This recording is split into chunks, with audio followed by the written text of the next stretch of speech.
fazendo aquela arte.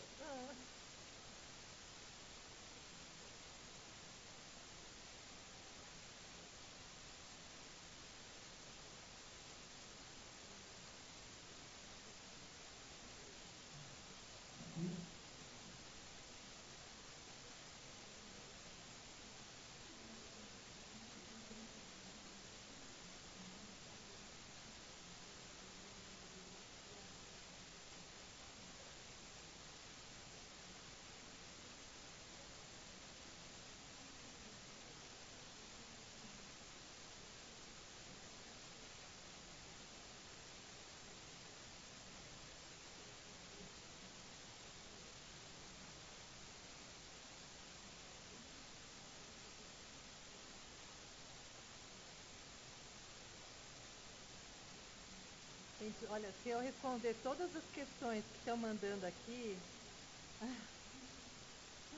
eu vou passar.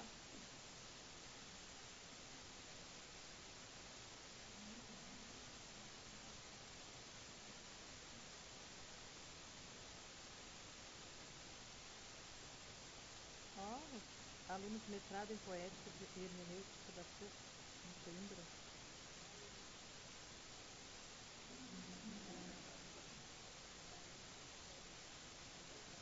Não haveria deixa eu ver assim, não haveria o eu sem o outro, porque ninguém consegue ser feliz sozinho, logo sem o outro. Se há um terceiro filho, haverá necessariamente de se ter primeiro os dois pais.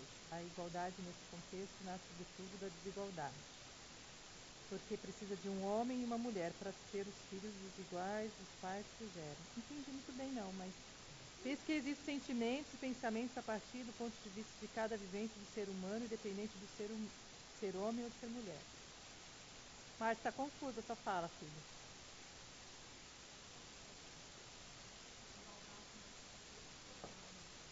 É.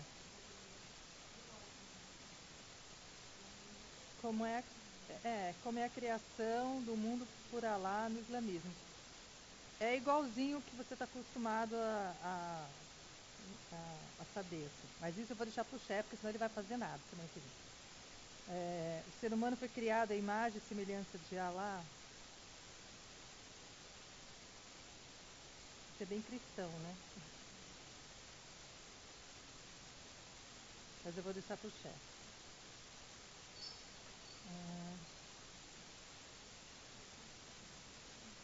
Estou tentando ler as perguntas todas aqui para ver se dá para dar uma ajudinha no povo.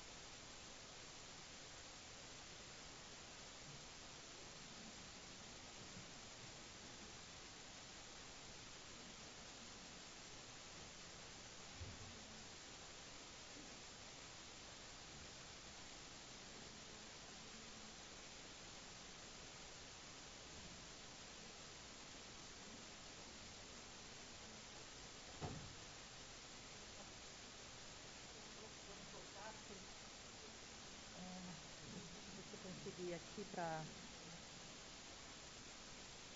Tem mais alguma questão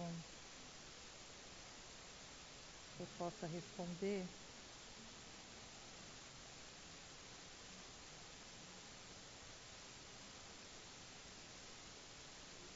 Gente, é que o Face é uma loucura, né? E a internet fica bem lentinha.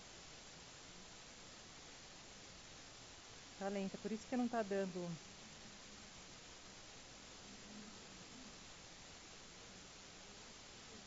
Então, eu não disponibilizo slide, eu estou respondendo pro pessoal de fora. Slide é uma coisa pessoal, eu tenho ciúme dos meus slides. Eu não disponibilizo slide. Então anota, fotografa, faz que nem os alunos aí, fotografa, fica na frente da tela assim, fotografa slide, os alunos fazem isso. Mas eu não disponibilizo não, o que eu acabo fazendo é a bibliografia, essa coisa toda, tá? Mas slide só para responder aqui. Não tem muitas questões. Aqui eu acho que eu já respondi de alguma maneira algumas questões. Se alguém quiser alguma questão específica e urgente, só para facilitar aqui, pode me mandar no message, que vai mais rápido às vezes no meu message, né?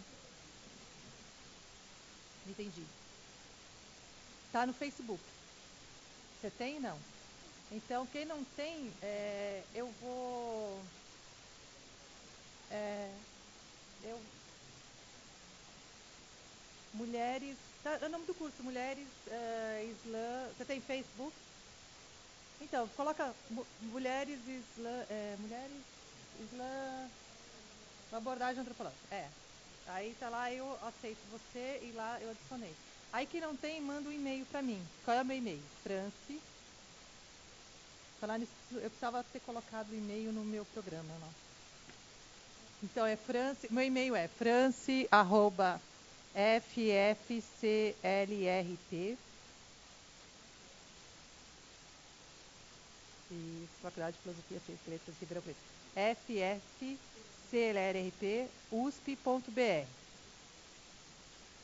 Ou, para facilitar, essa por francirose@gmail.com.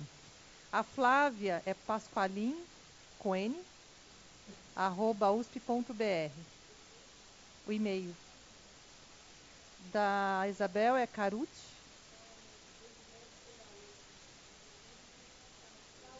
Então vamos fazer o seguinte, posta e o pessoal, porque vai ser o seguinte, são informes que são importantes. Nós temos inscritos 180 alunos, né?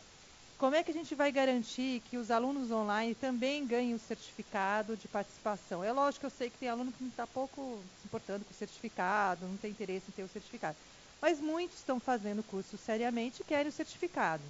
Então, como é que eu pensei? Eu tenho 3 monitoras, tem a Luana que não está presente. E aí, assim, eu pedi para o Renê fazer uma lista para mim, uma lista por ordem alfabética. Então, eu vou olhar, na semana que vem e eu aviso. Então, as pessoas, sei lá, de A a J, vai mandar todo final, no outro dia, 24 horas depois, uma mensagem para a Flávia, dizendo um resuminho da aula. Isso para os alunos online, não são para vocês. Vocês têm lista de presença, né? Estou falando para os alunos online. Vai mandar, por exemplo, de A a J, estou dando só um exemplo, mas eu vou organizar isso ainda. Para a Flávia, um parágrafo dizendo do que foi a aula. Por quê? Para a gente ter certeza que aquele aluno online assistiu a aula do dia. Né? Olha, no dia, não precisa escrever muito, mas no parágrafo, olha, falou disso, falou daquilo, não precisa entrar em detalhes. É só para a Flávia ter um controle, e aí, sei lá, do J ao M, a Isabel vai receber no e-mail dela, né? Porque como são muitos, dá uma divisão boa, e aí a gente vai montando a presença das pessoas das 8 aulas. Quem tiver, obviamente, 70% de presença, né? Da aula, a gente vai emitir o certificado. Olha, eu vou dizer, o certificado é lindo, parece um diploma. O do professor é horrível, é uma folha de sulfite. Eu fiquei revoltada.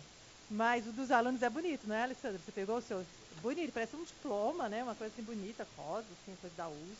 Então, assim, eu acho que alunos que estão fazendo mestrado, que recebem direitinho o seu certificado e tudo mais. Este ano é a primeira... o ano passado nós fizemos online também, mas eu acabei criando o online no dia. Porque na véspera, porque tinha vários alunos que pesquisam o Islã no Brasil que queriam ter a aula, mas que obviamente não pode vir a Ribeirão Preto, né? Que é uma outra coisa. Você que está aí em Belém do Pará, viu? Você que está aí em Brasília, pode vir assistir a aula presencial. Nós vamos gostar, os amigos que são ótimos, né? Então, assim, quem está fazendo online também pode vir assistir presencial, não tem problema. Tem lugar para todo mundo, tem ar-condicionado. Isso é um dado importantíssimo, né? Em Ribeirão, isso é um dado, né? Hoje em Ribeirão faz 30 graus, então isso faz toda a diferença. Bom, vou fazer uma propaganda aqui, eu morri de medo agora. Não sei se o povo de casa dá para ler, mas eu vou falar na Faculdade de Direito da USP de Ribeirão, na quarta-feira, às 19 horas, sobre diálogo entre direito e antropologia. Não tenho a menor ideia do que eu vou falar, não sei por que eu vou falar, mas enfim, eu vou estar na Faculdade de Direito falando de direito e antropologia. Então, vocês que estão aqui sem fazer nada, vocês vão às 19 horas. Não, eu não vou mostrar os malês ainda. Eu vou falar sobre antropologia do direito, né? Na verdade, é um pouco para vender a ideia de que os estudantes de direito precisam ter antropólogos na grade, precisam ter aula de antropologia, né? Porque a antropologia é tudo, os antropólogos são maravilhosos, enfim, essa essa coisa toda que a gente sabe muito bem, né? Bom, então retomando aqui as nossas questões gerais. Eu coloquei lá o recurso abusivo aos modelos dicotômicos feminino e masculino, público-privado, de importação em kit moderno ocidental. Então, essa ideia, eu sempre tenho um questionamento quando as pessoas falam, porque são mulheres ocidentais, são mulheres orientais, como se existisse um modelo de mulher oriental e um modelo de mulher ocidental. Então, essa dicotomia, esse problema que a gente coloca em caixinhas, ele é totalmente desconstruído no mundo moderno, né? O Bruno Latour vai dizer, jamais somos modernos. Por que jamais somos modernos? Porque natureza e cultura não dá conta das questões do humano. Então, quando a gente fala de Ocidente e Oriente, também não dá. Quando a gente fica falando do Oriente, a gente cai naquele risco do Eduardo Said, que já dizia assim, orientalistas, né? A gente constrói modelos, por exemplo, de mulheres árabes. Eu lembro de um texto que eu fiz também para o ICARAB, falando de mulheres pós a Primavera Árabe. Como se as mulheres no Egito ou no Oriente Médio não tivessem suas próprias agendas antes da Primavera Árabe. As mulheres sempre tiveram suas agendas. Sejam elas de mais aulas de religião, né, de aulas de dawa, aulas diversas dentro da comunidade, ou por busca de estudo, ou pela questão de divórcio, ou por outras questões femininas em pauta nesses países, né? Então é ingênuo achar que só mulheres, entre aspas, ocidentais têm agendas, têm reivindicações, têm direitos, têm, né?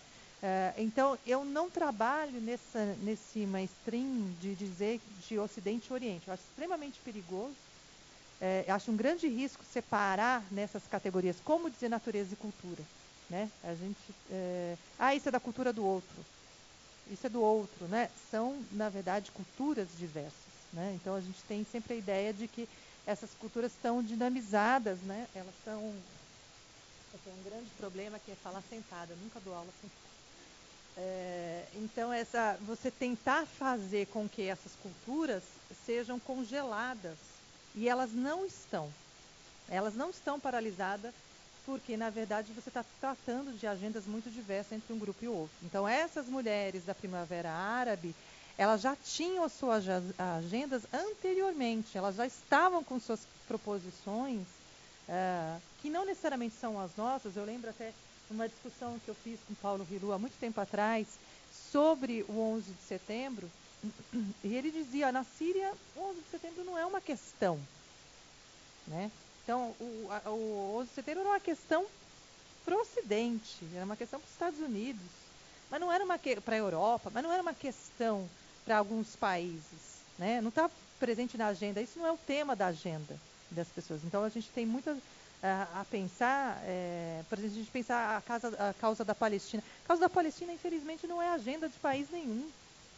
A gente está lutando para que seja uma agenda mundial, mas continua não sendo uma agenda, né? É a agenda para alguns militantes que lutam pela paz, que lutam por uma igualdade de direitos, que lutam por essa autonomia do Estado palestino, mas ainda é muito pouco, né? Então, quando a gente pensa em mundo... primeiro, eu não uso a terminologia mundo islâmico. Eu acho extremamente perigoso definir como mundo islâmico. O que é o mundo islâmico? Eu não sei, né? Eu não sei o que é o mundo islâmico, né? Porque o Islã, se a gente pegar o último sermão do profeta Muhammad, ele vai dizer: o Islã é de árabes e não árabes, de negros e não negros, mulheres e homens. O Islã é universal. Então, quando você fala de mundo islâmico, o que eu ponho dentro deste mundo islâmico? Então, é muito complexo definir, determinar de que mundo nós estamos falando. Nós podemos dizer, existem países onde a predominância é a religião islâmica. Ok. Né? Então, você vai ter o caso do Irã, que você tem a predominância do Islã, mas você também tem cristãos, você também tem judeus, você também tem barrais. Então, outros países também vão ter presença de outras religiões. A Síria, que a gente conhece bem, que hoje já não é mais a Síria de 10 anos atrás, infelizmente, a gente tinha a convivência de cristãos, né, sejam eles católicos, apostólicos romanos, com maronitas, também com os muçulmanos, né? A gente tem um histórico da Palestina de que famílias muçulmanas cuidavam de famílias de cristãos e vice-versa. né? As festas eram festas comuns, era muito comum um cristão ir no Eid, numa festa de muçulmano. Então, a gente tem uma transformação, a gente vive hoje num mundo de transformações, de mudanças muito rápidas, e às vezes a gente tem uma tendência forte de generalizar e de achar que existe um tal mundo muçulmano. Eu tenho bastante ressalva nessa forma de pensar. Eu acho que existe várias formas de pertencimento, de contextos diversos desse Islã. Tá? As mulheres muçulmanas começavam a pouco a mostrar o que afinal saíam de casa. Então, uma das coisas que a Maria Cardeira vai trazendo é a gente tem tanto esse estereótipo da mulher que aquela sempre vai dizer a mulher muçulmana é aquela que fica em casa, aquela que é a mulher que fica em casa. Só que a gente vai vendo historicamente, em várias situações, em vários contextos sociais, por exemplo, que a gente vai percebendo que essa mulher está fora de casa. Né? Eu acompanhei recentemente a defesa de uma aluna da Unicamp, a Rebeca Slene, que ela trabalhava com ONG de feministas no Marrocos. Então, a hipótese inicial da Rebeca é de que no Marrocos você teria muito mais violência de gênero, né? Por isso que essa presença dessas ONGs, e aí foi se descobrindo que não, que o que aparece bem menos é violência física. O que vai aparecer é o que eles chamam de violência jurídica. O que é a violência jurídica? Geralmente são mulheres que se casaram no interior do Marrocos, tiveram filhos, mas não têm um documento. Não tendo documento, não pode registrar o filho como sendo do fulano. Porque a gente sabe que no Islã, a transmissão, o nome da criança é o nome do pai, não é o nome da mãe. Por exemplo, quando você casa, você não leva o nome do marido. Né? Você continua com o nome do seu pai.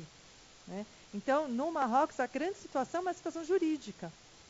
Né? A violência é uma violência jurídica, porque a falta do documento, né, gera nessa mulher um filho bastardo. Essa mulher não tem como dizer que aquele filho é do fulano de tal. Então a gente vai ter muito, em vários países islâmicos, este questionamento jurídico. Então a gente tem problemas com o Saara Ocidental, que é também um problema jurídico. Né? Passa pela questão do direito.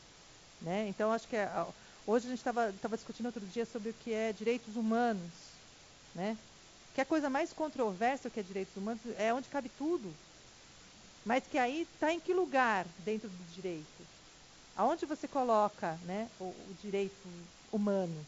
Né? Aonde você questiona? Então, tem alguns questionamentos que eles são importantes pensar quando a gente fala de países islâmicos, que são as questões dos direitos, inclusive dos direitos das mulheres. Né? Quando se pauta que o direito da mulher está restrito ao que o homem determina ou ao que ele interpreta, aí é que são elas. Né? Então a gente vive para pensar, quando a gente pensa no caso da Malala, que é um caso típico, né? Você vai reconhecer a violência de gênero, você vai reconhecer a opressão, tudo isso, ok.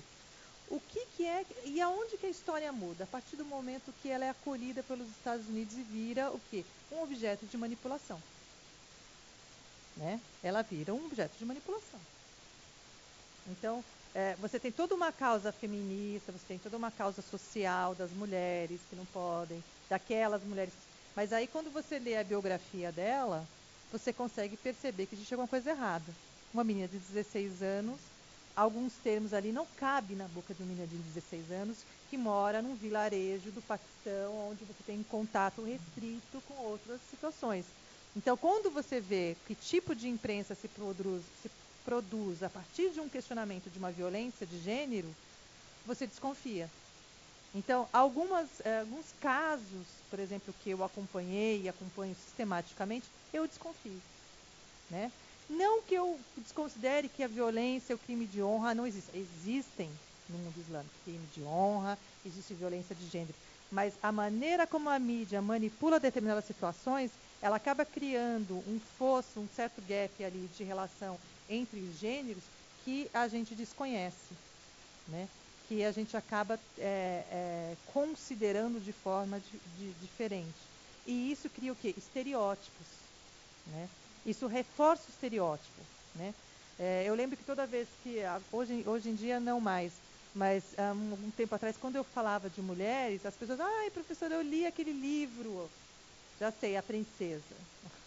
Eu li A Princesa, aquela que fugiu para casar, etc. Porque é esse sempre o estereótipo. É o estereótipo daquela mulher que é sofrida, que tem que correr atrás.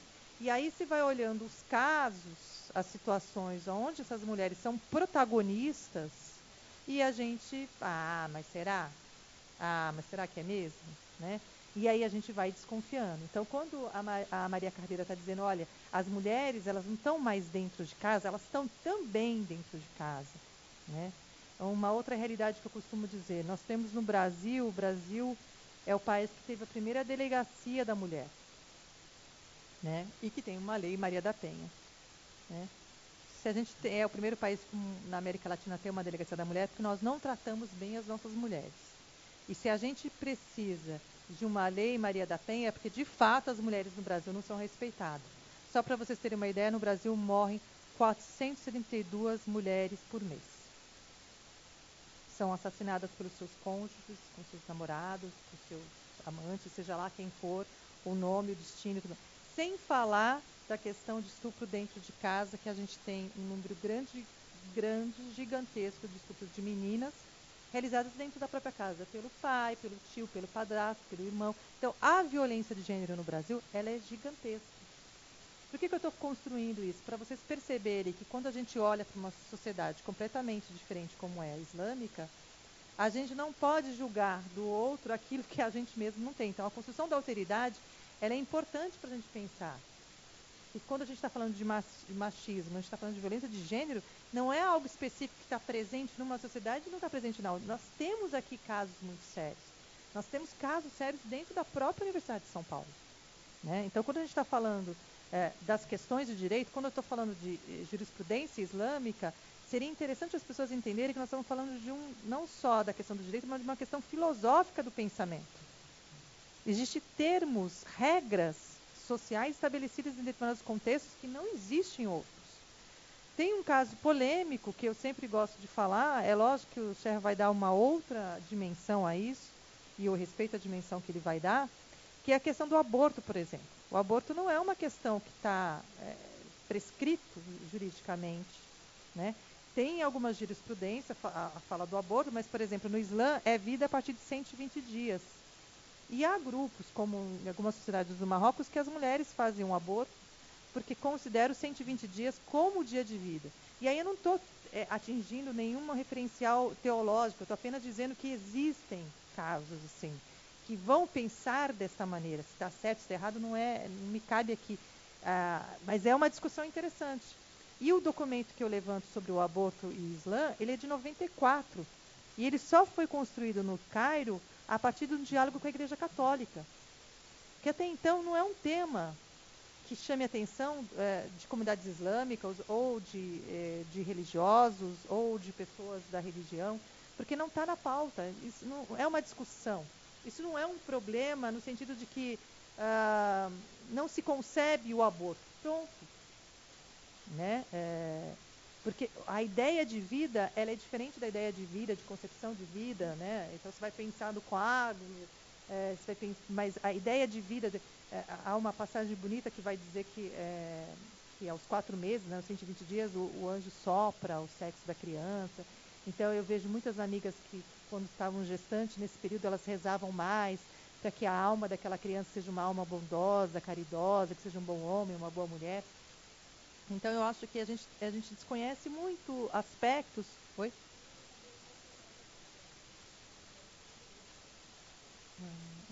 Então são questões que a gente desconhece. É lógico, cada um vai dizer uma interpretação da sua maneira. A jurisprudência, eu tenho um dicionário de jurisprudência islâmica e eu fui ler lá o termo do aborto. Então, cada escola vai dizer de um modo diferente, né? Porque não existia esse termo tal qual nós pensamos dentro do catolicismo, né? Do judaísmo, né? Dessas religiões monoteístas. Então, esse debate é um debate que ele é interessante e tem a ver com o quê? Com a saúde da mulher. Né? Então, cada vez mais, e eu gostaria muito que as pessoas pensassem e investissem em pesquisas que dessem conta da saúde da mulher muçulmana. Porque a gente está falando de um corpo que ele como que eu posso dizer, construído, produzido de modo diferente. Desde a questão da vitamina D, que a gente sabe que muitas mulheres muçulmanas têm uma baixa quantidade de vitamina D por conta da própria vestimenta, de tomar pouco sol, desde a questão da sexualidade. Outro dia estava vendo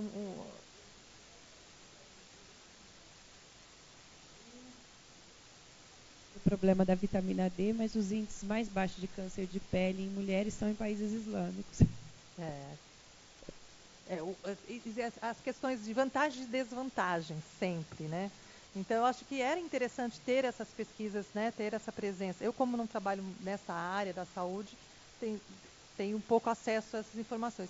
Mas que são informações interessantes que têm a ver com a saúde da mulher. A própria questão da sexualidade, né? Quando a gente pensa da questão do prazer, daquilo de dar prazer do homem e dar prazer para a mulher, né? Que isso é islamicamente, gente. Olha que revolução, eu diria, né? Mulher pode ter orgasmo, olha que coisa boa, né? Tem um livro ótimo que eu sugiro às minhas amigas lerem, chama Sexualidade no Islã, tá em português. E aí eu costumo dizer para as meninas, acho ótimo esse livro porque a gente vive sendo questionada, o homem no paraíso vai querer 72 mulheres virgens. Qual é a mulher em sã consciência que vai querer 72 virgens no paraíso? Me fala qual é. Eu, de fato, passaria rápido. E aí a ideia, quando você vai falar da sexualidade no Islã, nesse livro desse indiano, um livro muito interessante, ele vai dizer que o paraíso é o lugar onde você tem... Se você é um bom muçulmano, seja homem, seja mulher, no paraíso é aquilo que você tem, o que você deseja. Então é lógico que esse menino, né, que virou Marte, falou, eu vou querer 72 mulheres, né?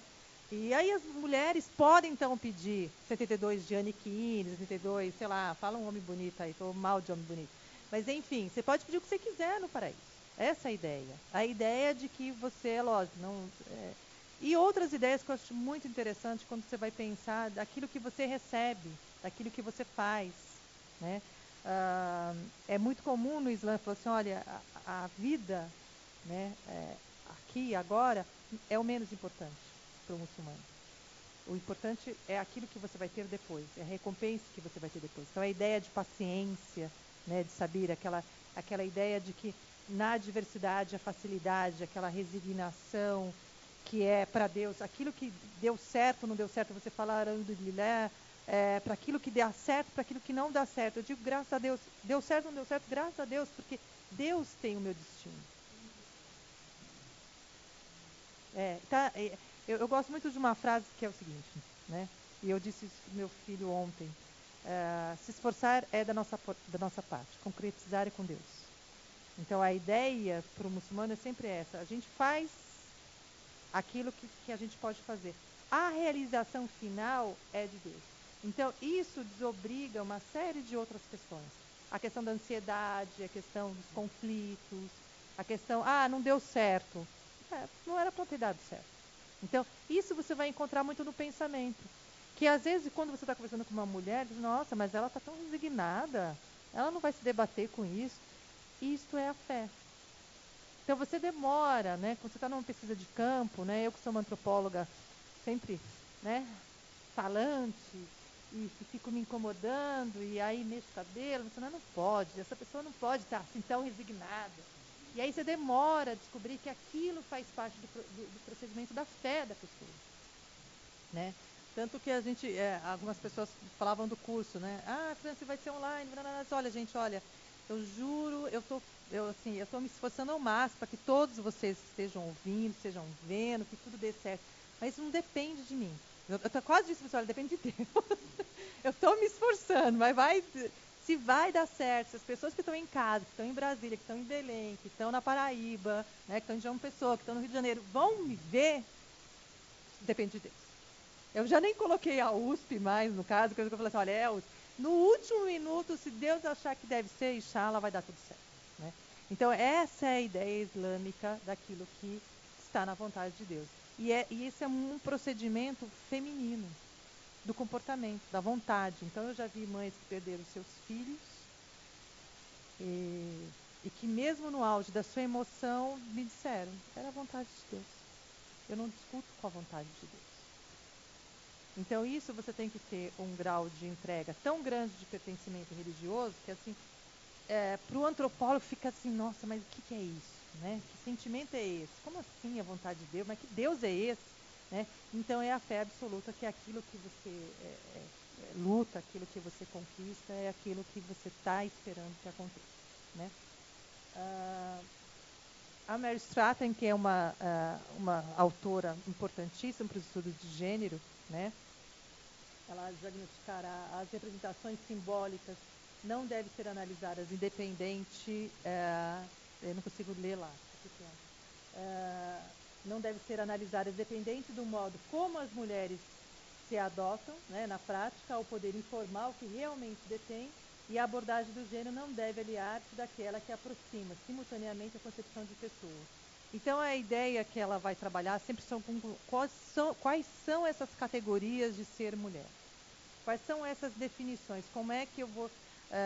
a gente vive hoje numa sociedade que, quando a gente está pensando em sexo, a gente está pensando em homem e mulher. Né? E o que é o gênero? Né? Como diz um amigo meu, pesquisador de gênero, gênero, ele pode ser bilhões de outras coisas, né? Porque você tem os transexuais, você tem o transfeminino, transmasculino, você tem os homossexuais, os bissexuais. Então, a definição de gênero, eu geralmente pergunto para a pessoa, olha, o que você é? Ah, eu sou um travesti feminino. Ah, tá. Né?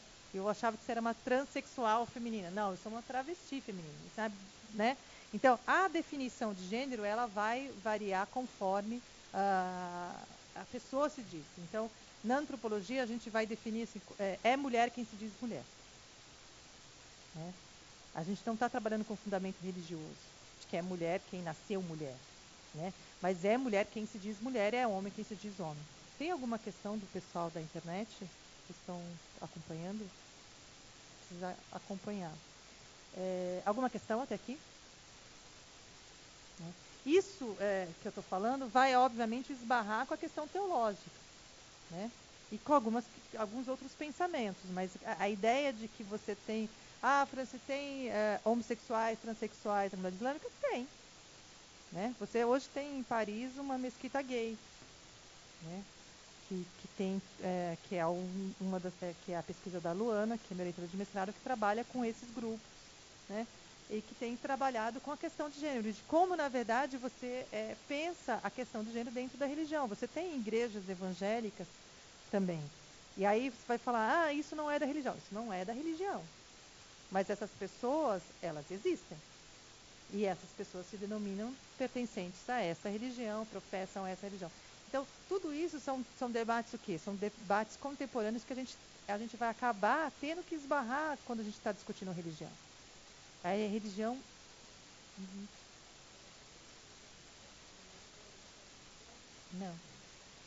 Não. Pode ler. Quem que é? Emily Fonseca. A pergunta dela é: sou mestranda na História Social e estudo a unificação política da Síria no século XII e a Rijad de Nur ad-Din e todas as fontes de estudo. As crônicas históricas árabes são todas escritas por homens, assim como para as fontes ocidentais. Hoje, depois do que foi falado sobre a importância da Aisha para as transmissões dos hadis, eu queria saber se há exemplos de mulheres que se destacaram pelo conhecimento, história, ciências ou mesmo no estudo teológico após ela. Sim, tem várias.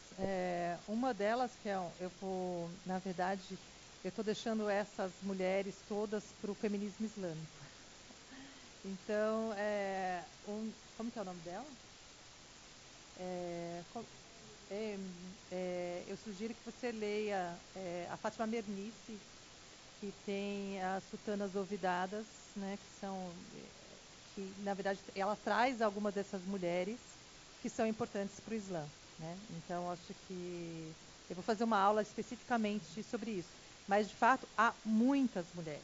Né? O grande problema é que até mesmo para fazer esse curso, a gente não tem livros com acesso fácil sobre Hadija, sobre Aisha e sobre Fátima. Né? Os livros que eu consegui sobre Aisha, Fátima e Hadija, principalmente Hadija e Fátima, né, que é a filha do profeta Muhammad, são livros feitos por comunidades xiitas, que aí, na verdade, tem muitas pesquisas sobre isso. Mas livros sunitas sobre essas mulheres não encontrei nenhum, assim, o que tem em árabe, não, é difícil encontrar em inglês, então, assim, é uma bibliografia muito difícil. Então, essas mulheres na história do Islã, elas são fundadoras, elas são, acho que, para mim, as mais importantes, né? Eu vou chegar lá já em Hadija, mas eu ainda vou trabalhar uma aula só sobre feminismo islâmico, sobre essas mulheres importantes para o Islã, tá? Ao consentir ao questionamento teórico, há alguma imunidade em relação aos requisitos da ação política estratégica, abrimos a possibilidade de que a tarefa de pensar possa seguir direções não ditadas pela lógica e pelo alcance de eventos políticos imediatos, né?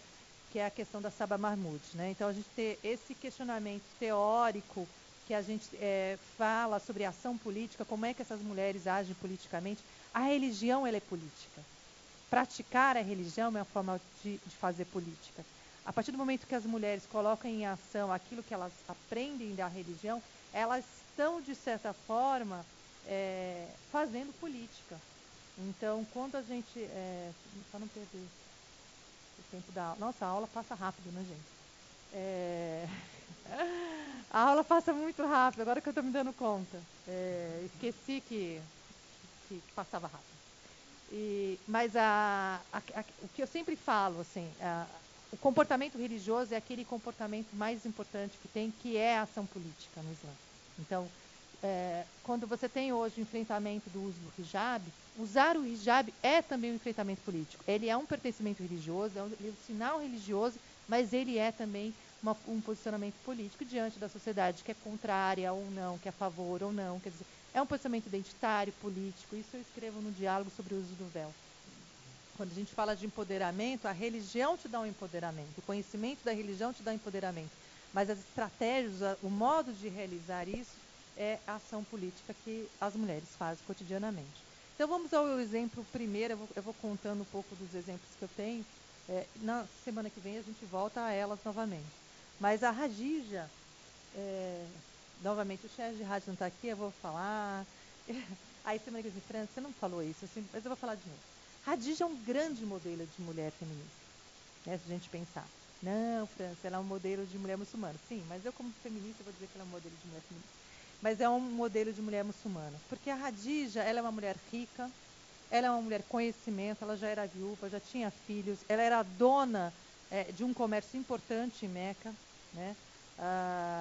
Todo mundo sabe que a região de Meca era uma região dos mercadores, onde você tinha um grande comércio para a Síria, para o Iêmen, então tudo passava das mercadorias via Meca, né? Então era uma região bastante importante, ela tinha um papel importante dentro da sociedade coraixita, ela tinha, não só, uma das herdeiras, quando os pais morrem, ela ganha uma boa herança, e ela, diferentemente dos irmãos, consegue multiplicar o valor do dinheiro deixado pelos pais, a herança, e estabelece um grande comércio. E quando ela contrata o profeta Muhammad para trabalhar, para ser esse mercador, era uma indicação mesmo de várias pessoas. O profeta tem 15 anos a menos que a Hadija, quando se casa com ele. Ele tinha 25, ela tinha 40 anos. Então você imagina, a nossa sociedade hoje, uma mulher de 40 anos casada com um de 25, olha, eu estou podendo, hein, gente? Você imagina o escândalo que é.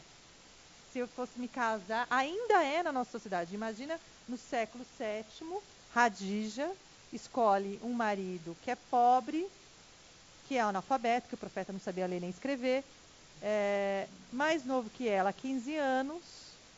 Mas quando ela disse para uma amiga, e uma amiga disse, Hadija, você não vai casar de novo, você não vai casar de novo, ela disse, olha, eu só me casaria com uma pessoa muito honesta, uma pessoa muito boa de coração, uma pessoa que fosse um modelo de homem, né?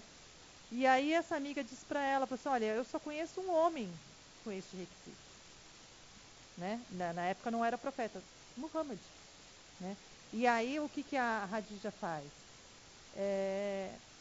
Autoriza essa amiga a perguntar o profeta se ele aceitaria, porque assim, diferentemente no Islã, o Islã não tem namoro, não existe namoro no Islã, as pessoas não namoram, noivam em casa, as pessoas se interessam entre si, alguém faz a mediação, você tem um ali que vai lá perguntar para saber se a pessoa gostaria então de se casar, né?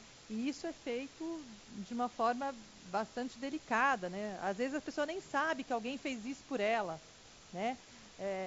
Às vezes uma pessoa tem interesse por alguém ou percebe que alguém seria um bom casamento para outra pessoa e acaba dizendo, olha, você não tem interesse por fulano. E foi mais ou menos isso que essa amiga de Hadija fez com o profeta. Disse, olha, tem uma pessoa assim, né? E explica, e ele diz, não, mas ela casaria comigo? Eu não tenho nada para oferecer para ela.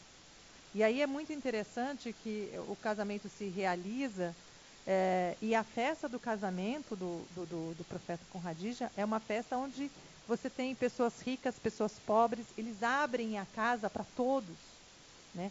Porque Hadija também era um exemplo de mulher bondosa, de mulher caridosa, de mulher que sabia receber, de mulher que tinha a sua relação com o profeta de forma amorosa. E o profeta Muhammad fica casado com Hadija durante 25 anos, né? Se a gente for fazer uma diferença entre duas grandes esposas do profeta, Hadija e Aisha, eu diria o seguinte: Hadija veio para a vida do profeta Muhammad para financiar o Islã, né? O Islã, ele teve a possibilidade desse crescimento graças ao financiamento feito por Hadija.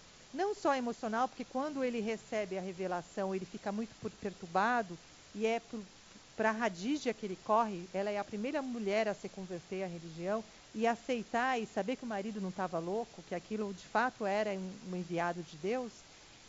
Ela abraça, ela cuida do profeta, ela recebe, né? E ela é esse exemplo de mulher que entende o seu marido, que recebe o seu marido e vice-versa. Então, é um dos grandes amores da vida do profeta. Uma das partes mais tristes é quando ele enterra, né, a Hadija, né, quando ele perde Hadija. Então, Hadija é esse modelo, se a gente pudesse comparar Hadija e Aisha. Hadija seria esse modelo de mulher que financia, que patrocina, que dá segurança para o profeta Muhammad fazer a transmissão da religião. E Aisha, há todo aquele questionamento que as pessoas sempre vão dizer, mas o profeta vai casar com uma criança, o profeta casa com uma criança, né? Então vamos lembrar que naquele período uma pessoa de 16 anos já era rei, já tinha autonomia. Nós estamos falando do século VII, gente, nós não estamos falando do ano 2000, né? Nós estamos falando do século VII, onde as pessoas, se a gente lembrar sei lá, não sei mais história, gente, os historiadores estão aqui, vão me matar, mas Dom Pedro, né, ele vai assumir o trono com 14 anos. Então a gente está falando de um outro período que não é o nosso. Hoje a gente infantiliza os nossos filhos, se a gente pensar bem. Hoje você tem filho de 40 anos dentro de casa, né? Então hoje você tem uma infantilização dos filhos, né? Naquela época, você tem uma geração que você sai da infância para a vida adulta. As mulheres, a partir da primeira menstruação, já eram prontas para casar, já se consideravam prontas para casar. E a gente não precisa muito longe. A minha avó casou com 15 anos, né? Então a gente desconhece. Então, na verdade, você foi feito um casamento quando ela tinha 9, 10 anos. Mas há juristas, uma vez eu conversei com um jurista da Arábia Saudita, que ele me disse, olha, é até difícil datar a idade de Aisha. Sabíamos que ela era muito nova, mas é difícil datar a idade dela, por quê? Naquele período se marcava a data de falecimento, não a de nascimento. Então era muito difícil saber quantos anos as pessoas tinham de fato, né? Era sempre uma coisa aproximadamente. Isso um jurista da Arábia Saudita me disse certa vez. Então, assim, é muito difícil datar. Sabemos que ela era muito jovem, né? E quando eu penso na importância da Aisha, eu estou pensando no quê? Na transmissão. Ela sendo muito jovem, né, e o profeta só vai casar com Aisha, ela é a terceira esposa dele, depois que Hadija casa. Então ele passa 25 anos casado com Hadija, né, tem os filhos, um deles é a Fátima. Depois da morte dela, que ele tem os outros casamentos. E esse casamento com Aisha, né, que era a filha da Abu Bakr, que é o braço direito dele, que depois vai fazer ali a sucessão do sunismo, né, e do xiismo, a gente tem o Ali, que era o primo genro do profeta, que casa com Fátima, que é a filha do profeta com Hadija. Quando ele casa com Aisha, ele está casando com uma menina muito jovem. E ao casar com uma moça muito jovem, ele está ensinando o Islã para ela. Então, o modo de transmissão daquela época e o modo como o profeta tinha com as suas esposas era de transmissão da religião. Então, ser casada com o profeta Muhammad era, de certa forma, uma escola ambulante. Você tinha toda a conduta, o comportamento. Tanto é quando eu falo dos hadis, que muitos dos hadis que nós temos compilados foram transmitidos por Aisha, é porque Aisha, de certa forma, era aquela pessoa que estava do lado do profeta Muhammad o tempo todo, né? Era ele que ouvia, ela que ouvia as histórias, né?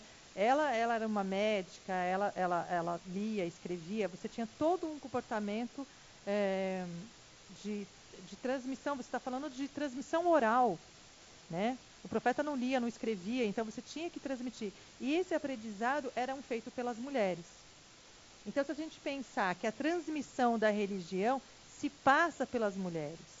Então, quando o Islã institui que a importância da mãe é a constituição da família, porque são as mães que transmitem a religião, né? Embora seja o sangue masculino que determine o nome do filho, né? O conhecimento da religião é dado pelas mães. E aí tem um hadith do profeta que vai dizer: o paraíso está nos pés das mães, porque é a mãe que vai transmitir. A segurança da transmissão da religião está através das mães, portanto, das mulheres.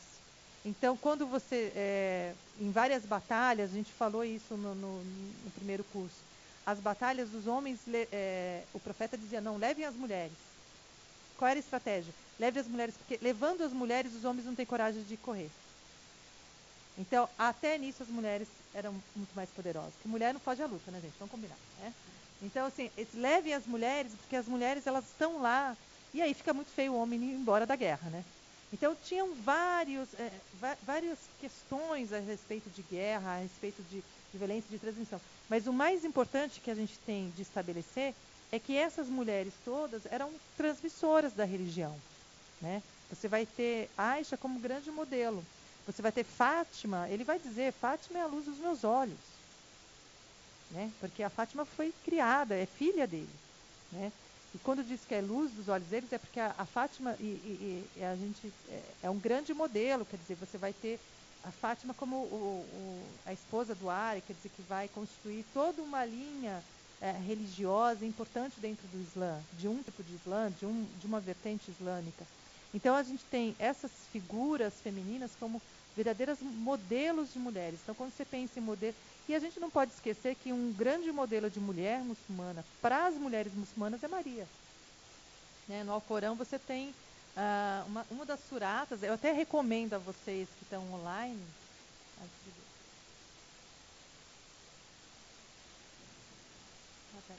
Eu até recomendo vocês que estão online e presencial que arrume um Alcorão, né? Um Alcorão para ler, né? Porque eu vou dar em algumas aulas algumas passagens. Tudo bem que tem na internet, mas é sempre bom ter. Você pode escreve lá para a Fambras, a Fambras manda para vocês. Está fazendo propaganda da Fambras. Mas acho que é importante pegar algumas passagens do Corão, né, que falam de mulher. Tem uma surata só que fala sobre Maria, né? E a gente tem muitas pessoas assim: é porque o Islã não considera a Maria. Ao contrário, é um dos grandes modelos, né? Tanto é que a vestimenta islâmica, a ideia de se cobrir, tem a ver muito com o papel de Maria. Fala.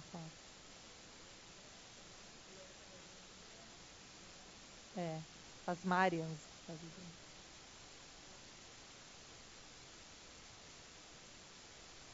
A pergunta é: sendo a religião política, até que ponto a política poderia interferir na religião? Pergunto isso pensando especificamente na França, que proibiu o uso de burca e niqab em lugares públicos e que teve a lei sustentada pelo Tribunal Europeu de Direitos Humanos. Entre parênteses, eu acho essa lei muito invasiva e que desrespeita direitos de alguns humanos. Quem postou foi, não sei se eu vou falar o nome correto da pessoa, Tana Souza. Tana.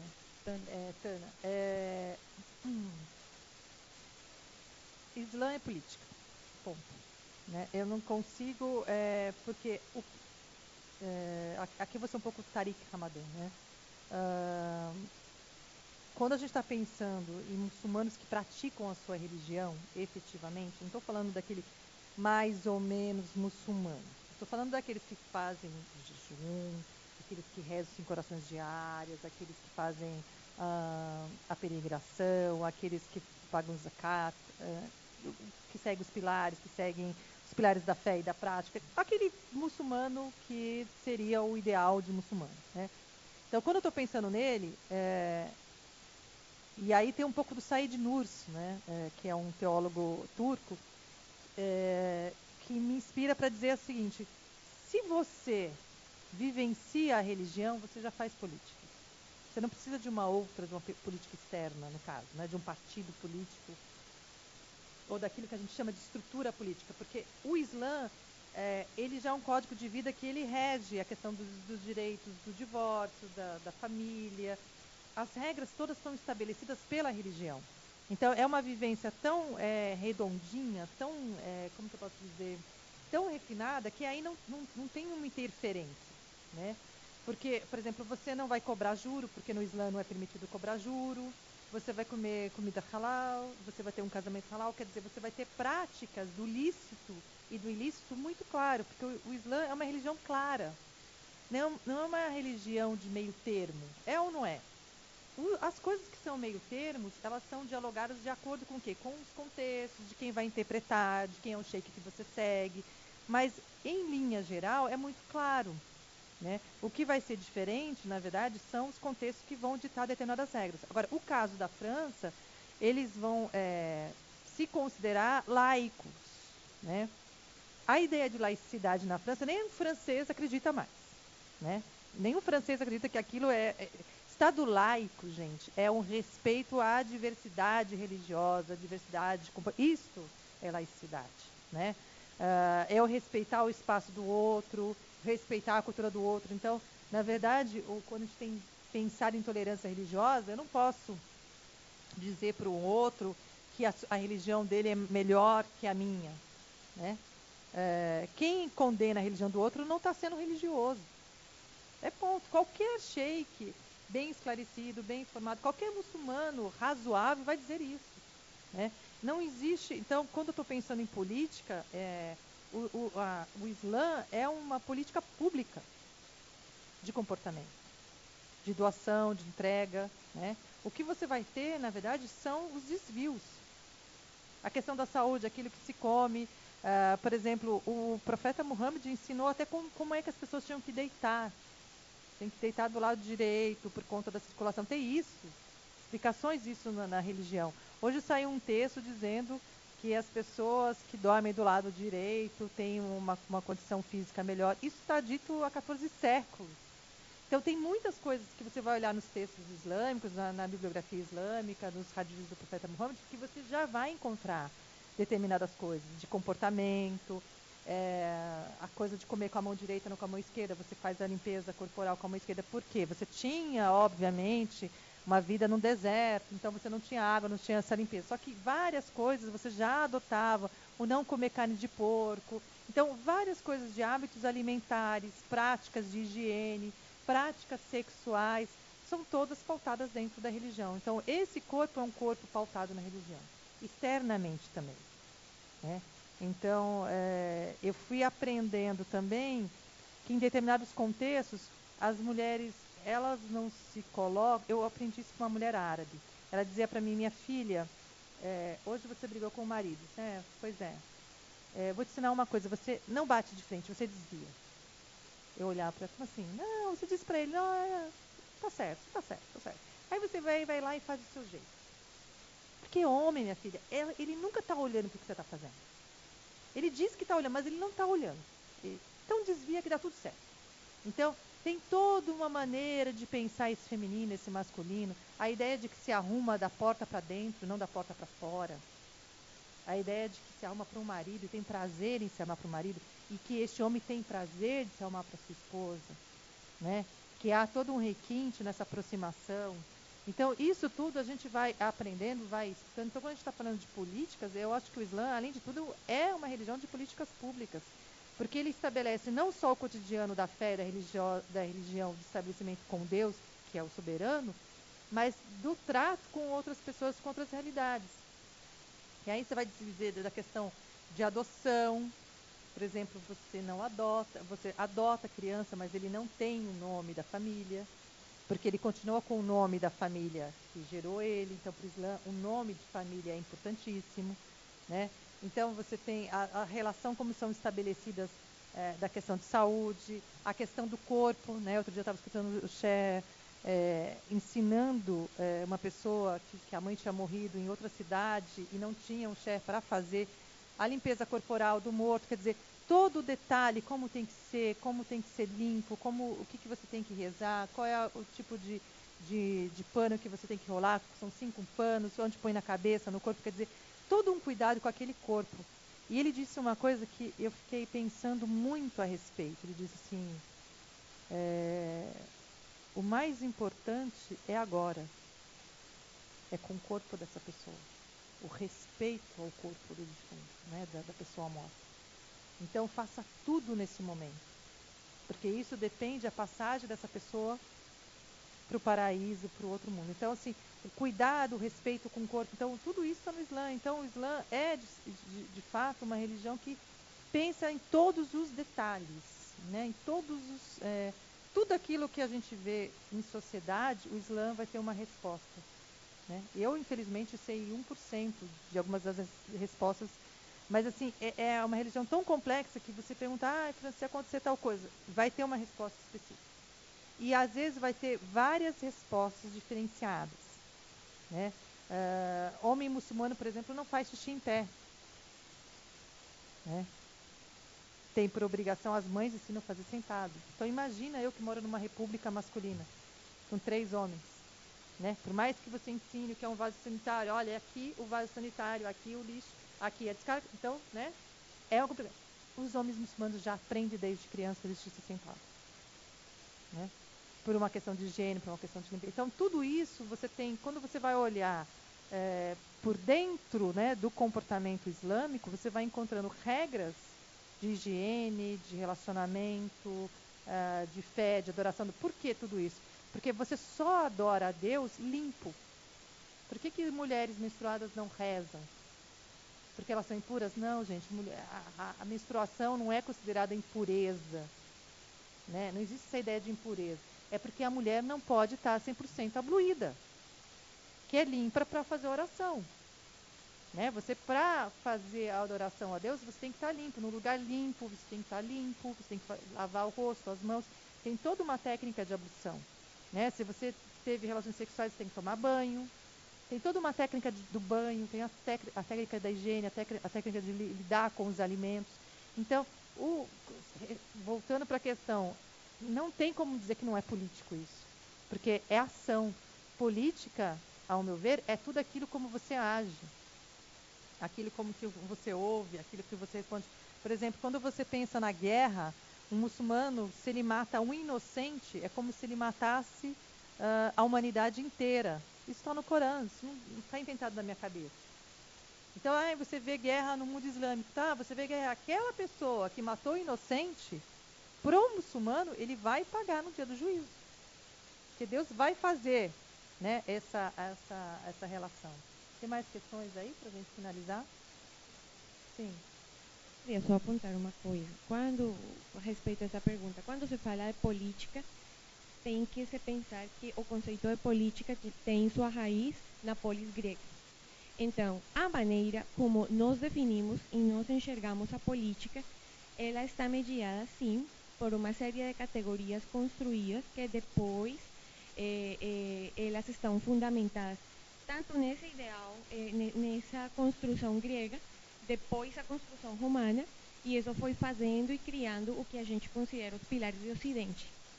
Então, muitas vezes, de repente, seria interessante pensar que até essa categoria que nós enxergamos como o que é a política, a definição de política, está ligada a essa tradição nossa que heredamos das construções gregas e latinas que constituíram o que hoje são os nossos países e as nossas sociedades. Então, eu acho que valeria a pena pensar a política no Islã um pouco mais desde o horizonte de sentido do Islã mesmo, porque muitas vezes, provavelmente, nós estamos enxergando essa análise política desde as categorias heredadas da tradição greco-romana.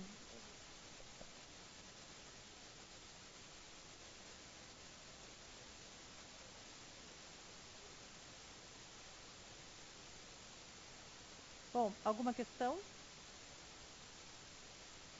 Estou tentando ver se tem alguma questão do pessoal de fora. Povo de dentro.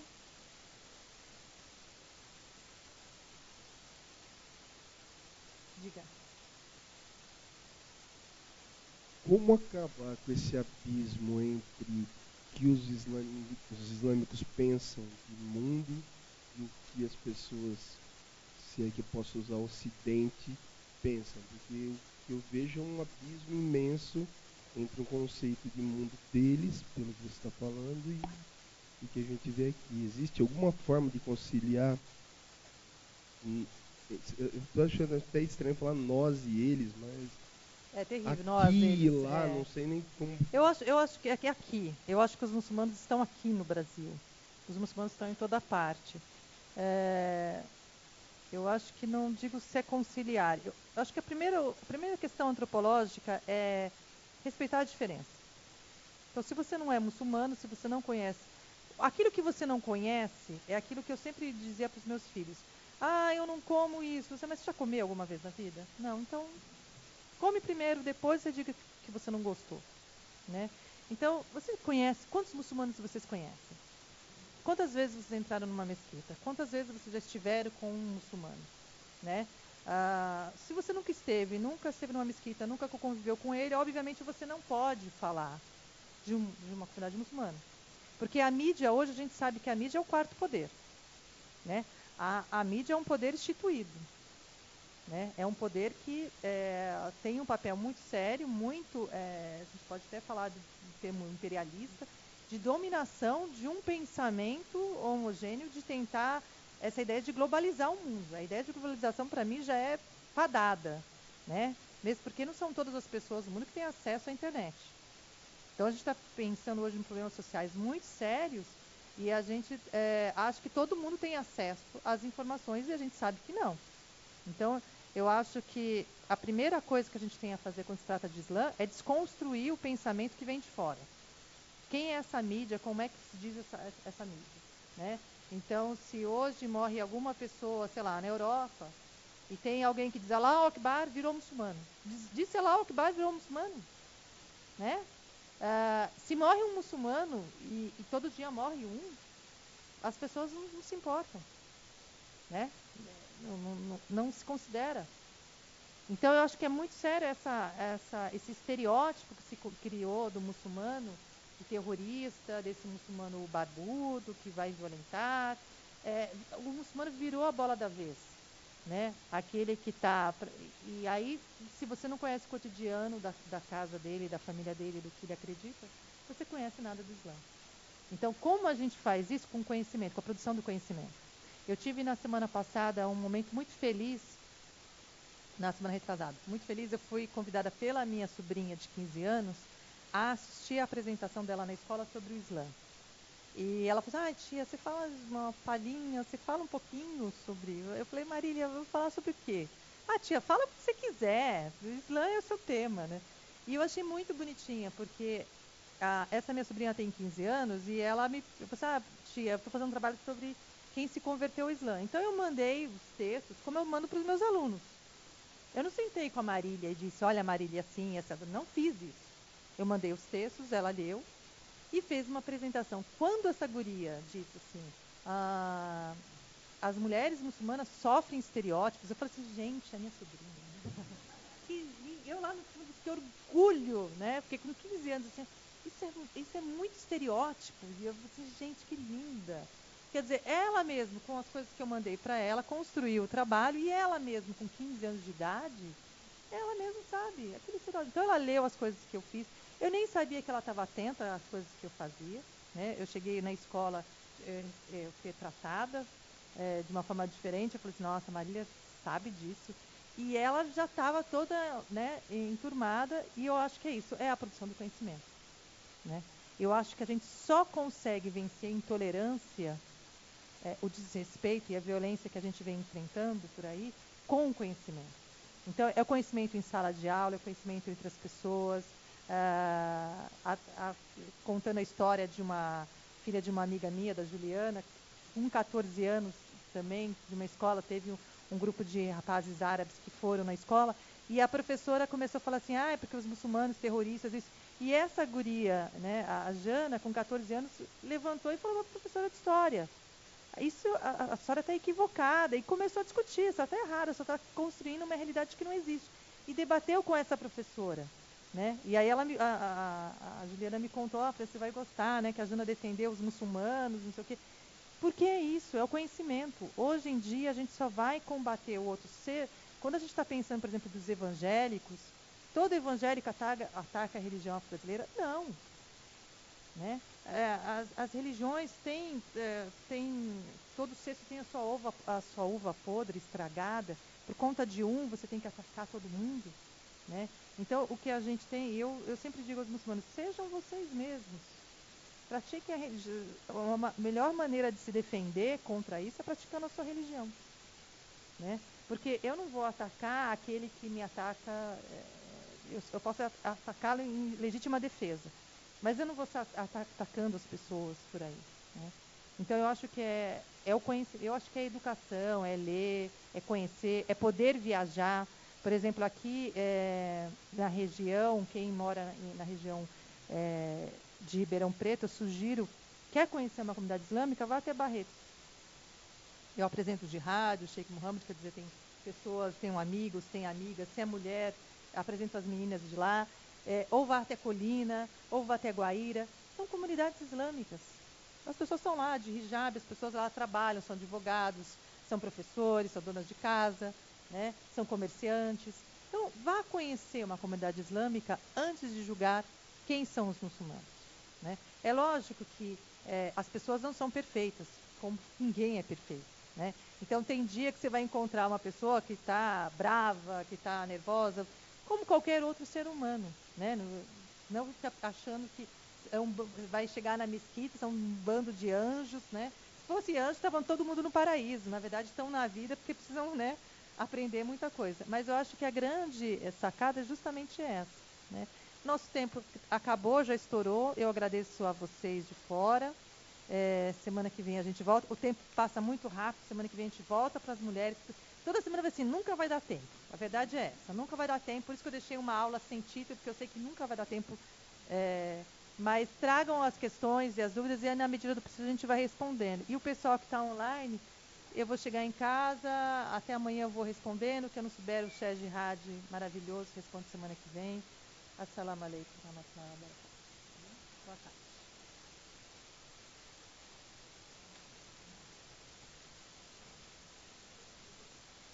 Então, tem. Tem uma... Pode.